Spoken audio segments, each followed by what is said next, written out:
വിശദമായ വാർത്തകളിലേക്ക്.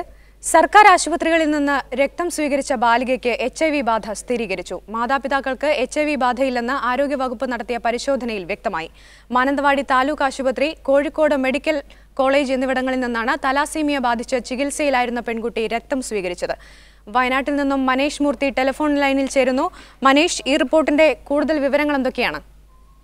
സുജിത, 6 വർഷമായി തലസീമിയ എന്ന രോഗത്തിന് ഈ കുട്ടി ചികിത്സയിലായിരുന്നു. മാനന്തവാടി സ്വദേശിയായ 8 വയസ്സുള്ള പെൺകുട്ടിയാണ് ചികിത്സയിലുണ്ടായിരുന്നത്.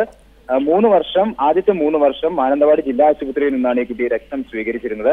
പിന്നീട് ഇത് കോഴിക്കോട് മെഡിക്കൽ കോളേജിലേക്ക് മാറുകയും ചെയ്തു. 2012 നവംബറിലാണ് ഈ കുട്ടിക്ക് HIV പോസിറ്റീവ് ആണ് എന്ന് കണ്ടെത്തിയത്. ഇതിന്റെ അടിസ്ഥാനത്തിൽ ആ കുട്ടികളുടെ രക്ഷിതാക്കളുടെ രക്തസാമ്പിളുകൾ എടുത്ത് പരിശോധിച്ചിരുന്നു.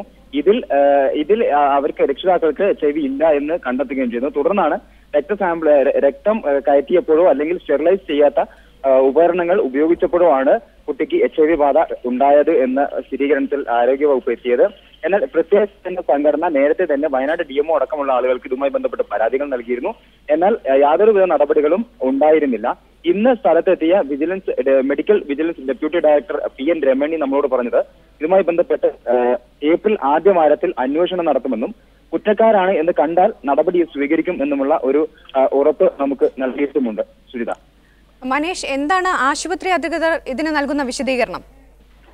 ആശുപത്രി അധികൃതർ പറയുന്നത്, ആശുപത്രി അധികൃതർ എന്ന് പറഞ്ഞാൽ നമുക്ക് ലഭിച്ചിട്ടുള്ള പ്രതികരണം ഡെപ്യൂട്ടി ഡയറക്ടറാണ്, വിജിലൻസ് ഡെപ്യൂട്ടി ഡയറക്ടറാണ്. അവർ പറഞ്ഞത് രക്തസാമ്പിളുകൾ എത്തുമ്പോൾ അല്ലെങ്കിൽ രക്തം കയറ്റുമ്പോൾ ഈ രക്തം പരിശോധിക്കുമ്പോൾ HIV ബാധിച്ചിട്ടുള്ള ഒരു വിൻഡ് പീരീഡ് എന്ന് പറയുന്ന ഒരു പീരീഡിലുള്ള ബ്ലഡ് ആയിരിക്കും ചിലപ്പോൾ ഈ കുട്ടിക്ക് കയറ്റിയിട്ടുണ്ടാവുക. അത്തരത്തിലുള്ള പീരീഡിലുള്ള രക്തത്തിന് 3 മാസത്തോളം HIV അണുക്കൾ ആക്റ്റീവ് അല്ലാത്ത 3 മാസം ഒരു പരിധി, അതായത് HIV രോഗത്തിന്റെ ആദ്യ ഘട്ടമാണിത്. ഈ ഘട്ടത്തിന് വിൻഡ് പീരീഡ് എന്നാണ് പറയുക. ഈ സമയത്തുള്ള രക്തമായിരിക്കും ഒരു പക്ഷേ കുട്ടിക്ക് കയറ്റിയിട്ടുണ്ടാവുക. ഈ സമയത്ത് പരിശോധന നടത്തുമ്പോൾ HIV അണുബാധ ഉള്ളതായിട്ട് മനസ്സിലാവില്ല. അതുകൊണ്ടായിരിക്കും ഇത്തരത്തിൽ ബ്ലഡ് കയറ്റാനും പിന്നീട് 3 മാസത്തിന് ശേഷമാണ് HIV അണുക്കൾ ആക്റ്റീവ് ആവുക. ഇത്തരത്തിലായിരിക്കും കുട്ടിക്ക് അണുബാധ അല്ലെങ്കിൽ HIV ബാധ ഉണ്ടായത് എന്നാണ് ഡെപ്യൂട്ടി ഡയറക്ടർ നൽകുന്ന വിശദീകരണം. സുജിത.